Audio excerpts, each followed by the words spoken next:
good afternoon, everybody. How's everybody feeling? Y'all good?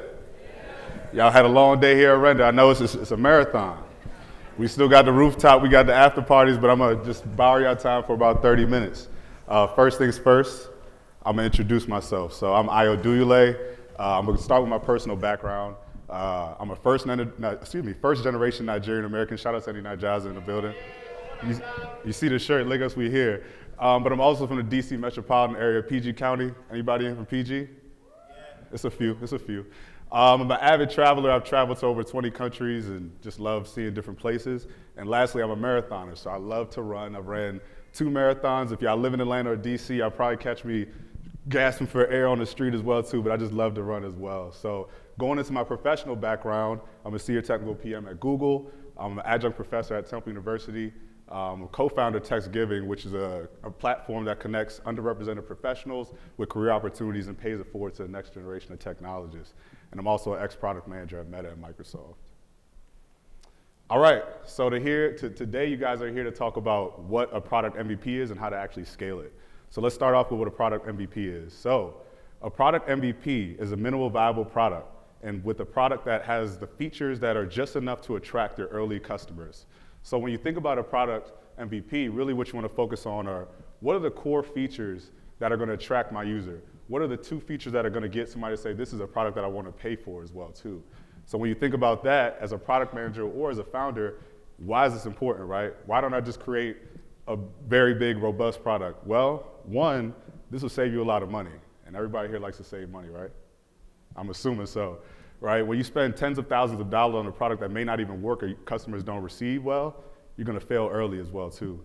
2, it allows you to talk to customers. And as a product manager or as an aspiring product manager, your real focus is to talk to customers all the time. So you want to talk to people every day. How do you feel about this? You know, what is your sentiment towards this? What are the features that you like? What are the features that you don't like? What are your pain points as well too? And then lastly, this is just getting you the maximum value with the minimum effort as well too. So again, that product MVP is super important. So when you're thinking about incubating a product or trying to scale it, you want to start with this MVP. All right, so let's go through some examples, right? So first we got Amazon. I know we got some AWS folks in here. I don't know if they're in here, but Amazon.com, as you guys probably know, started off as an online bookstore, specifically only for top sellers, right? All they had was the book title and the price, that's it. It wasn't no next day delivery. It wasn't, none of the airdropping of actual things that you can buy as well. And that's all it was, right? No AWS or anything like that. You got Instagram, which was simply a photo sharing application, right? All it had was your followers, your photos that you could share, and your filters, and that was it as well too. So no DMs. When you try to talk to somebody that you had an affinity for, you had to go right to the comments. You had to be bold with it. Now you can actually do that. But again, back then, these are the features you had. And then lastly, you have Airbnb. So when you think about Airbnb now, you think about all these different robust features that it has, but it actually just started off as a tech conference platform for people to kind of just share a bed and breakfast, right? It was a website, there were photos, and they actually had breakfast. I wish they still had that, but that's what they had back in the day as well too. All right, so this is a lot, but I'm gonna make it very, very digestible, right? When you think about the product MVP process, you wanna first define your problem, right? So you wanna think about a pain point that's something that you experience all the time and you think that people would actually pay for. So first start by defining your problem. Next, you want to analyze your market needs, right? So this is a problem. Okay, who else in the market is actually building something similar to this? What is the market size of this problem as well too? Is it something very big or is it a small problem? Is it niche? Next, you want to state your assumption, like, I'm going to solve this problem in this fashion. I'm going to do this to solve this problem, right? Then after that, you want to walk through your user journey. Think about the users that you're talking to and say, okay, this is what the user experiences when they go through this problem. This is how they actively try to solve it, and this is how I'm going to solve it better or more efficiently. After that, you want to create a pain and a gain map. So a pain and a gain map is essentially all the problems that a user has when they're trying to solve this problem, right? So listing all these things out and thinking about all the ways that you can actually solve it with your solution as well too. So after you do this, you're going to define your features. Based on the pain and gain map, you're going to be able to say, okay, these are my features that are going to be able to actively give my users their gain as well. And then after that, you want to prioritize your features, right? You're probably going to have dozens of features that you think are going to be really, really cool, that you think are going to have so much impact, but in reality, there's only probably going to be 1 or 2 that you really, really need that are actually going to drive the needle, right? So you want to prioritize these features based upon your KPIs, or your key performance indicators, right? Or ultimately what you think that is going to be something that brings your users back to your platform as well too. Now you want to launch your solution, right? I left this pretty ambiguous because products vary, right? You have products that are super complex that take, you have to have multiple applications to build it. There might be some very lean products that you can just use a landing page and MailChimp and so on and so forth to launch as well too. But ultimately you want to have something that sticks, something that's very, very lean to put out to the users. And then lastly, which is I think is the most important part, you want to analyze your results. What are the trends in the product, the MVP that you just put out there as well too? What is the data and what is like the commonalities that you're seeing as well too? What are the customers saying about it? Ultimately, that's going to be able to give you the guidance to actually scale your product as well. All right, so I just mentioned product scalability, so let's talk about it. So scalability is the ability for a product to continue to function well in the changed user size and volume in order to meet the user needs, right? So when we talked about an MVP before, we ultimately talked about something that maybe there was a very select user base for, maybe hundreds of users max, right? When you think about a scalable product, you're thinking about a product that has hundreds of thousands of users, millions of users, billions of users. So what's the difference between an MVP and a scalable product? One, an MVP has a select small user base. It's very easy to develop. It should take you maybe weeks to months, like a few months to actually put out this MVP. You're going to be getting in-depth feedback from your customers, right? You're going to be talking to customers. You're going to be doing user interviews where you can actually really, really get that user sentiment. And it takes a short development time. A scalable product, you have a growing customer base, right? This is where you're starting to go from the thousands to the hundreds of thousands to the millions and the billions of users, right? It's complex and a heavy infrastructure. When you have a product that has hundreds of thousands of users, you have to think about security. You have to think about continuous integration and continuous development as well too. You want to think about your cloud solutions as well. Things like that are things that you don't have to think about as much when you have an MVP. And then again, the feedback is going to be pretty broad. You're going to be hearing a lot of different things, right? So as a product manager, you have to be able to cut through the noise and hear what the actual signal is, right? There's sound and then there's signal. Signal is what you want to focus on when you're thinking about scaling as well too. And then lastly is just a lengthy development time. So I don't know if there's any product managers here, but when it comes to building something that's super scalable, you know that the product's going to take a little longer, right? You say it's going to be 3 months, you might want to throw an extra 2 months on top of that as if you're a product manager as well too. All right, so now let's think about our earlier examples and now what we have right now, right? So Amazon, AWS is a thing now. You have Prime, right? You have next day delivery, things of that nature. It's a full out product marketplace, right? Where you can actually have products that are beyond just books, beyond just top sellers. It's actually a peer-to-peer marketplace now.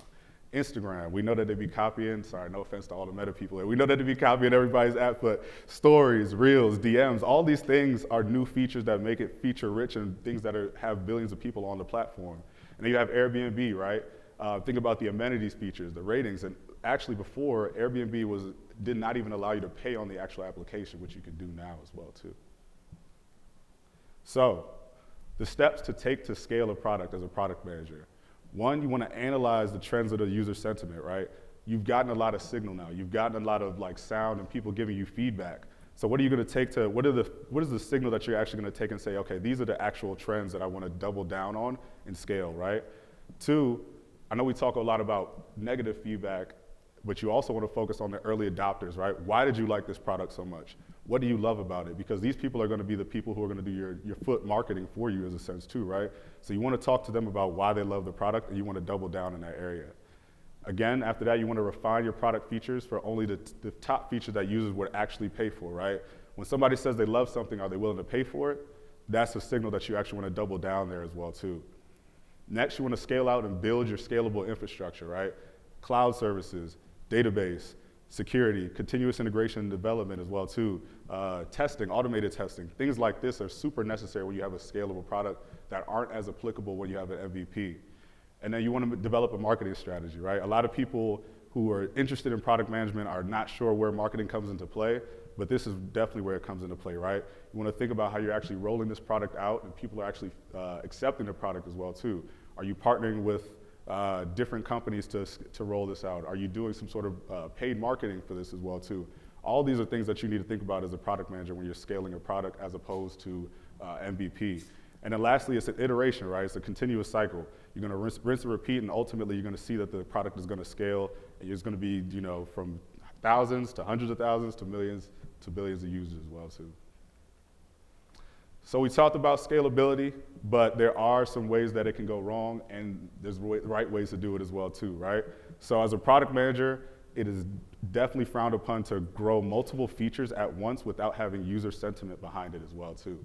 So think about your user growth as a way to actually gauge demand for your product as opposed to just throwing things out there and trying to make things stick. That's not the way to do it, right? You're not gonna scale properly that way. Next, you'll start to see that some people will start to roll out features faster than their user base is growing, right? So you wanna think about, why is my user base growing, slowing down? My features, I'm trying to throw out these things at the wall that are not sticking, right? So this is not a good practice when you're thinking about scalability, right?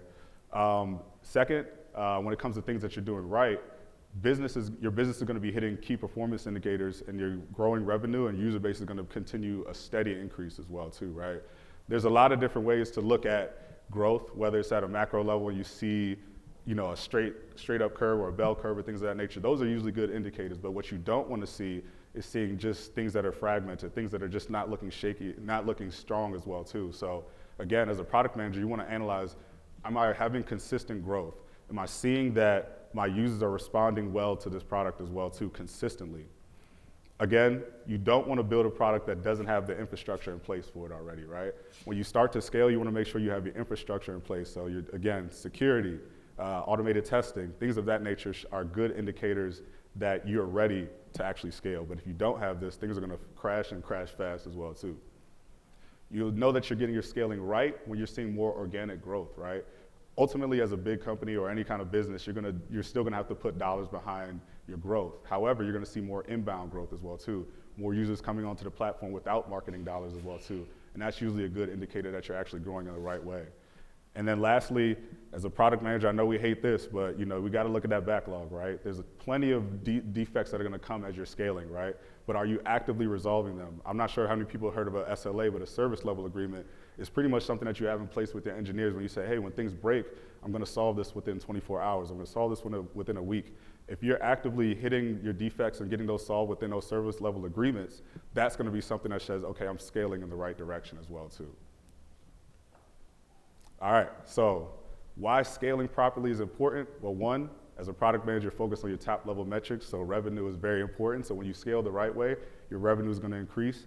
Two, brand reputation, right? As you're scaling, more people know about your brand and it's becoming reputable, and awareness is increased as well too. Three, as you scale, you're gonna see more people wanna join your organization or your company, you're gonna have more talent opportunities for them as well too. And then four, you're gonna have more efficiency as well. So more people are gonna be working faster, your product's gonna be working more efficiently, and ultimately, it's gonna be well received by the users and less defects as well. All right, in conclusion, an MVP is an early way for products to get validated by its customers and for you to get receive early feedback as well too. So again, an MVP should be super short in the solutions, right? You don't wanna have a long MVP development process. It should be very short, weeks to months max, right? When you have a scalable product, this is for growing user bases, right? This is when you've identified signal from the user that says, hey, this is something that I would actually want to pay for, and this is a pain that I have consistently that I want you to solve, right? Again, when you have a scalable product, this focuses on longer rollouts and increased resources, whether that be team, tech tools, so on and so forth. And then scaling can be done incorrectly. It's not always just, I need to hit my numbers and everything is going properly as well too. So make sure you know how and when to scale as well. But when you do it properly, you're gonna see all your key performance indicators met, and they're gonna be met on a consistent basis. And with that being said, that's me. I hate that shot, but I don't know how we got it here. But, but nonetheless, that's me. Check me out on LinkedIn. If you are a startup or a small business, my organization, TextGiving, is partnering with TikTok tomorrow at 3:30 on the Beltline, right next to the actual concert that's happening too. So come check it out as well. And I'll be around for Q&A. Thank you.